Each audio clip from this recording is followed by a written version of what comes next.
જય શ્રી કૃષ્ણ, જય દ્વારકાધીશ મિત્રો. આજે આપણે અધ્યાય 18નો 67મો શ્લોક સમજીશું. ઇદમ તે ના તપસ્કાય ના બતકાય કદાચન ન ચાશુષુ શવે વાચ્યમ ન ચ મા યોભ્ય સુયતી. જે મનુષ્યો સંયમી નથી, નિષ્ઠાવાન નથી તથા ભક્તિમાં પરોવાયેલા નથી, તેમને આ ગૃહ્ય જ્ઞાન આપવું નહીં.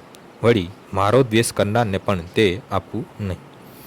જે મનુષ્યોએ ધાર્મિક વ્રત તપ કર્યા નથી, જેમણે કૃષ્ણ ભાવનામૃતમાં ભગવાનની સેવા કરવાનો પ્રયાસ કર્યો નથી, જેમણે શુદ્ધ ભક્તની સેવા કરી નથી, અને ખાસ કરીને જે લોકો મનુષ્યને કેવળ એક ઐતિહાસિક પુરુષ માને છે અથવા જેઓ કૃષ્ણની મહાનતા પ્રતિ દ્વેષ કરે છે, તેમને આ પરમ ગૃહ્ય જ્ઞાન કહેવું ન જોઈએ. પરંતુ કોઈ મનુષ્ય કોઈ વખત જોવામાં આવે છે કે કૃષ્ણનો દ્વેષ કરનારા આસુરી મનુષ્ય સુદ્ધા કૃષ્ણની પૂજા જુદી જુદી રીતે કરે છે, ધંધો ચલાવવા માટે ભગવદ્ ગીતાના પ્રવચનનો વેપાર કરે છે. પરંતુ જે મનુષ્ય વાસ્તવમાં કૃષ્ણને જાણવા ઈચ્છતો હોય, તેણે ભગવદ્ ગીતાના આવા ભાષ્યથી અળગા રહેવું જોઈએ. વસ્તુતઃ કામી મનુષ્ય ભગવદ્ ગીતાના આશયને સમજી શકશે નહીં.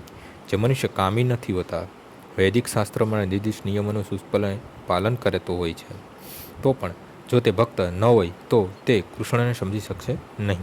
અને કૃષ્ણ ભક્ત તરીકે દોડ કરનારો મનુષ્ય જો કૃષ્ણ ભક્તિયુક્ત કાર્યોમાં ખરેખર પરોવાયેલો નથી, તો તે પણ કૃષ્ણને સમજી શકે નહીં.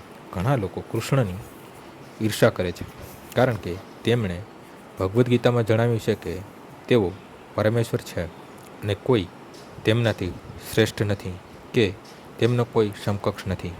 કૃષ્ણનો દ્વેષ કરનારા મનુષ્યો અનેક છે. આવા માણસોને ભગવદ્ ગીતા કહેવી ન જોઈએ, કારણ કે તેઓ તે સમજી શકતા નથી. શ્રદ્ધાવિહીન મનુષ્યો ભગવદ્ ગીતા તથા કૃષ્ણને સમજી શકશે નહીં, એવી કોઈ શક્યતા નથી. શુદ્ધ ભક્ત પાસેથી કૃષ્ણને સમજ્યા વિના કોઈ પણ મનુષ્ય ભગવદ્ ગીતા ઉપર ભાષ્ય કરવાનો પ્રયત્ન કરવો ન જોઈએ. આજનો શ્લોક અહીં પૂર્ણ થાય છે. આવતીકાલે ફરીથી સવારે 6 વાગ્યે મળીશું. જય શ્રી કૃષ્ણ.